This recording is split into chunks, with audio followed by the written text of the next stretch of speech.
Hi, my name is Dean Sickler and I work with Golden Paintworks. Today I'm going to be demonstrating the use of a Golden Paintworks product called Soapstone. Soapstone is a smooth paste plaster that is translucent, so it's very easy to make very deep colors with, like blacks, reds, blues, yellows, even white. So today I'm going to be demonstrating how to make a finish called an ombre finish. An ombre finish is a graduated finish where one color gradually bleeds into another color. On this board here, I'm going to be working right at 50%, although generally on a large wall surface, like an accent wall, you'd work at 30 and 70, or one of those two, generally not right in the middle. I'm going to be making the texture actually with a 3-inch flexible putty knife and applying it with a medium-sized trowel. So we'll get to it. And before I get started, I like to give myself a bit of a guideline so I don't vary off the center line. So I'm going to put down I'm going to use some sidewalk chalk here and mark myself off where I want to go.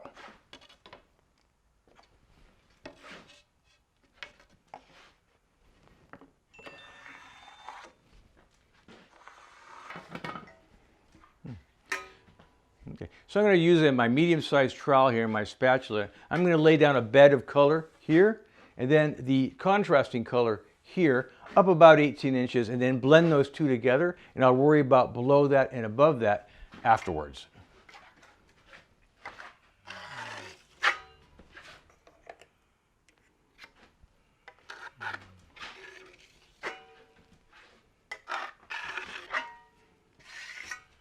Okay, then put on the second color the same way. I'm only going to go out about 4 feet or so, so I have plenty of time to blend these two together.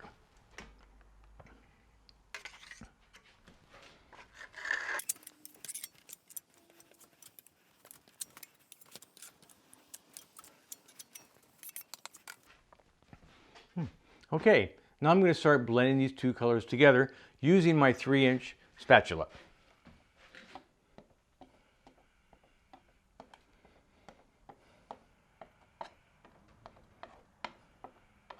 Let's speed things up a bit now. As you can probably imagine, this does take quite a while to do when blending these two colors together. And one thing that's nice about the soapstone texture is it does take a long time to dry. It dries through evaporation rather than through a chemical set, so the more thickly you apply it, the longer working time you have. Even if it does start to set up on you, all you have to do is just add more material down and continue to blend. Now I've done this finish with a 1-inch putty knife before, and you get that much finer of a graduation, but it does take that much longer to do. So relax and have fun. Okay, after this part is done here now, I can go ahead and fill in up here, or I could go all the way across the wall first, because it doesn't matter if this dries. It's very easy to weave the solid color into itself. So I'll finish this off.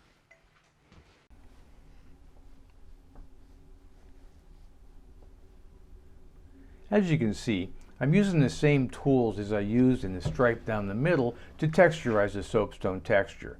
Now it's easy to weave these solid colors together with a broad knife, but you want to make sure you use the same tool to go back in there and texturize it to keep the look consistent across the entire wall surface.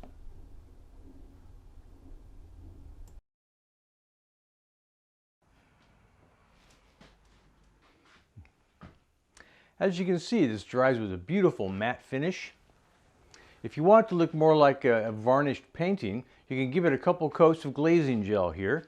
And the best way to apply it over a rough surface like this is with this is a tile sponge I cut in half. I wrung out with water.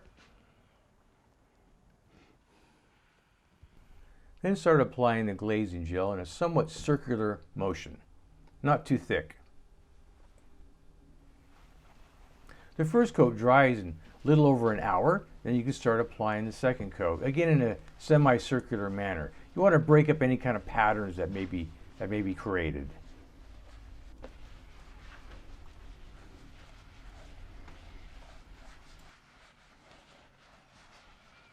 Okay, so now we've completed a beautiful ombre finish, which is suitable for any kind of a feature or accent wall.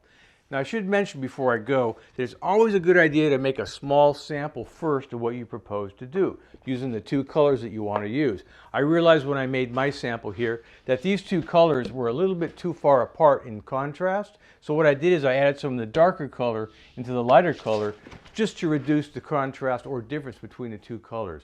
The closer these two are together, the easier it is to blend. So go ahead, have fun, but don't push it too much.